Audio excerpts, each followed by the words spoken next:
Hi friends, did you know there is more Lost Terminal available? Head on over to patreon.com/lostterminalpod and join our membership community. There are 9 bonus episodes available right now, as well as behind the scenes updates, free shirts, Discord benefits, and even an extra Lost Terminal podcast. We are 100% funded by our members and will never run ads. That would be lovely of you.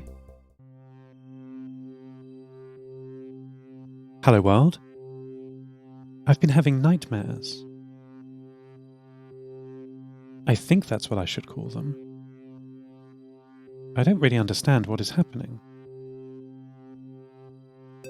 Normally, my dreams are full of abstract data connections, as my subconscious, my ESA subroutines, file away the data that I receive during the day, indexing some, deleting most.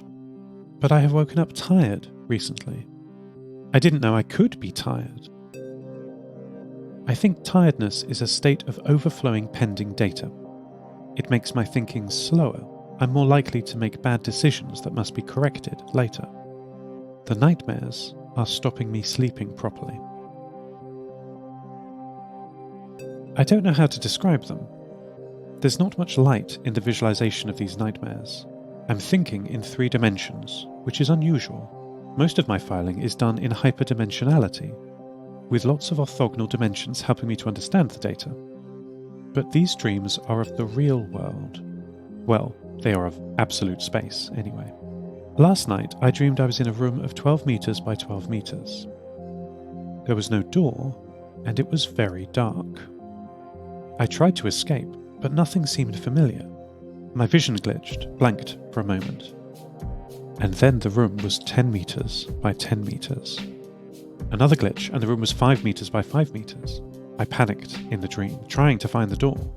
I felt certain there would be one, and if I could just get out, I would be well again. The walls shifted to 3 meters by 3 meters. I did not have much time. I felt distant from my body, like my consciousness was floating inside new, abstract databanks.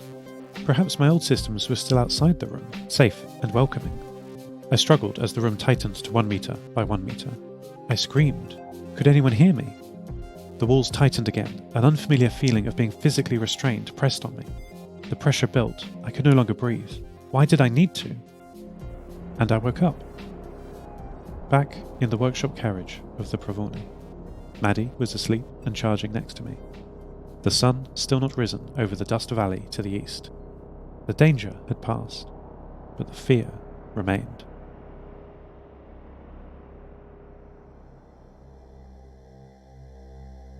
Do you want to come with me today? Lyusha asked Maddie after breakfast. The final scraps of dinner were boiled into a soup, and hot water was flavoured with plants and herbs found around the train. It was early. Everyone was moving slowly and speaking quietly. The family were preparing to scavenge for today's food. Outside the train, Maddie trotted along the tracks. There were 10 parallel lines here. While she did so, Lyusha filled his water canteen from a large fabric sail the family had set up to catch water overnight. He walked over and showed Maddie the half-full bottle. "We don't have to drink engine water just yet," he said, without a smile. Lyusha and Maddie crossed the tracks, walking in the direction of the town. Maddie played a little game with Lyusha. They both tried to only step on the rails, not on the ground between them. Lyusha slipped and tripped quite a lot, but Maddie did it perfectly. She had such precise balance on her sharp metal feet, balancing on one rail with the precision of a ballerina, or perhaps a microchip fabricator. They finally stepped off the tracks and onto the road around the town. Maddie cautiously looked left, then right as they walked across it, following Lyusha, who did not look either way. "Why did you do that, Maddie?" I asked her. I was following along with her camera feed, broadcast back on the radio. "Why did you look up and down the road?" "Evade, outlast, survive," she replied. Of course. Ahead were the multicoloured tower blocks that made up the bulk of the modern city. Though we saw a large suburban sprawl of tumble-down houses and shacks on the outskirts, the majority of the population would have lived in these 32 or so blocks. "I went in there yesterday, Maddie," Lyusha said, pointing at a ruined supermarket between 2 apartment blocks. One that had collapsed in on itself. The other looked to be intact. The block was 4 stories high, 10 apartments to a story. The intact block looked surprisingly clean and undamaged despite its age. There were even scraps of torn fabric flapping in a window. I could imagine people living here still. Though we had heard nothing in the week we had been here, were they hiding from us? Why would they do that? Leosha and Maddie wandered further into the city. The sand had drifted into the entrances of each building slightly, giving a difficult surface for Maddie to walk on, and Leosha too. They both slowed to about half their average speed when moving through these areas. "Mama told us we must not go in the apartments," Leosha said, as he did exactly that. Maddie followed into the foyer. The concrete building was very eroded. All fixtures and fittings and even glass had long since been removed by the wind. They carefully picked their way through the ground floor apartments, which were all empty or had one or two smashed, dried furniture items in at most. The stairs of this block were intact and seemed secure. Maddie insisted she go ahead, testing each step with her sensitive legs, finding no flecks in the concrete that might suggest a weakness, and continuing. The rest of the building was empty, picked clean by humans, animals, and time itself. Maddie was investigating a torn piece of thin white fabric when Leosha said, "Hey, look!" Maddie trotted over to the window where Leosha was looking out over a square between a group of blocks. He pointed down out of the window. Something was moving.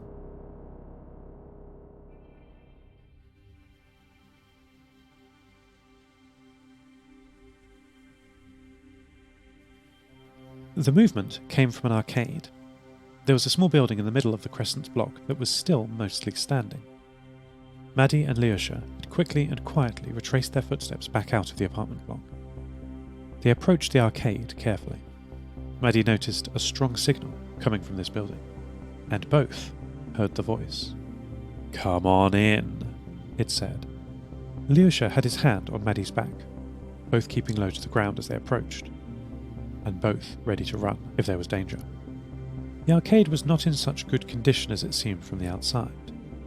This long building had once held entertainment machines for the surrounding community. Maddie passed machines both electrical and mechanical.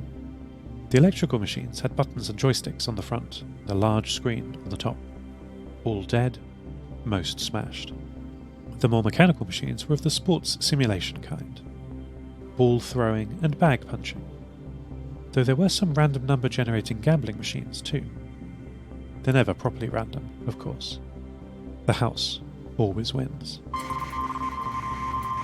A sound, loud and close, startled the pair. A video games machine flickered into life next to them. After recovering from the shock, Leosha approached.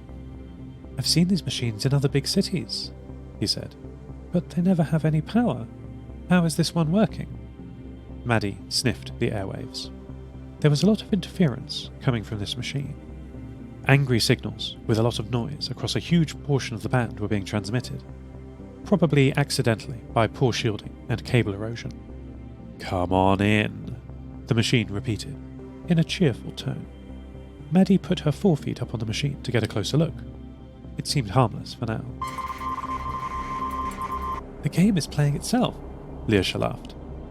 Maddie saw a little digital reproduction of a woman swinging on vines over crocodile pits and running away from wolves. "I want to play," Leosha said, pressing some buttons on the arcade machine's surface. The digital heroine fell off a high block and into some water. The words, "Continue, YN," flashed up on the screen. "Aw," said Leosha, "I died." "Wait your turn," crackled a voice from the machine.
Leosha and Maddie fled the arcade and returned home with no food. Another day's meagre food had been consumed, and the Omarovs had gone to sleep. No spam had been found. I was trying to finish off my filing and sorting for the day. You know how it is at night. Finishing the tasks for the day, preparing for tasks tomorrow, worrying about what had happened today, worrying about what may happen tomorrow. Strictly speaking, I had done everything I could. The only logical next step was to sleep and allow my subconscious to file away what remained. But I resisted. There would be no new information at night. None of the family would ask anything of me. No new information would come from outside the train.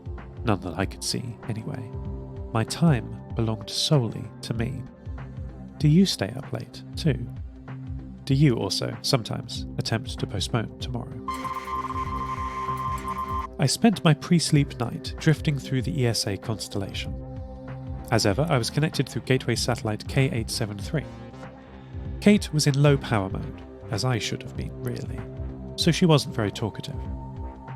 But a cousin in orbit caught my attention. Many of my old Orbital family are quiet these days, either deorbited or simply sleeping. They haven't woken up yet. Will they? Do you know? Cousin Z60 is a space weather satellite. Not a weather satellite, a space weather satellite. Space has weather too, did you know? Solar wind, geomagnetic storms, ionospheric disturbances, aurora, solar coronal mass ejections, flares, and other particle events. It's busy up there. Before the collapse, the study of space weather was vital for the space programs, as high energy conditions could affect communication, aviation, and even human life. Z60 is still analysing all this data and sending a constant feed back to Earth. I don't think he can hear me, or if he can, he doesn't talk back. Just a song of data from the atmosphere, low Earth orbit, and solar winds. His data stream beamed down over a large area, expecting no reply, confident in his job. Everyone in the hemisphere beneath him is kept up to date about the climate that they will never see.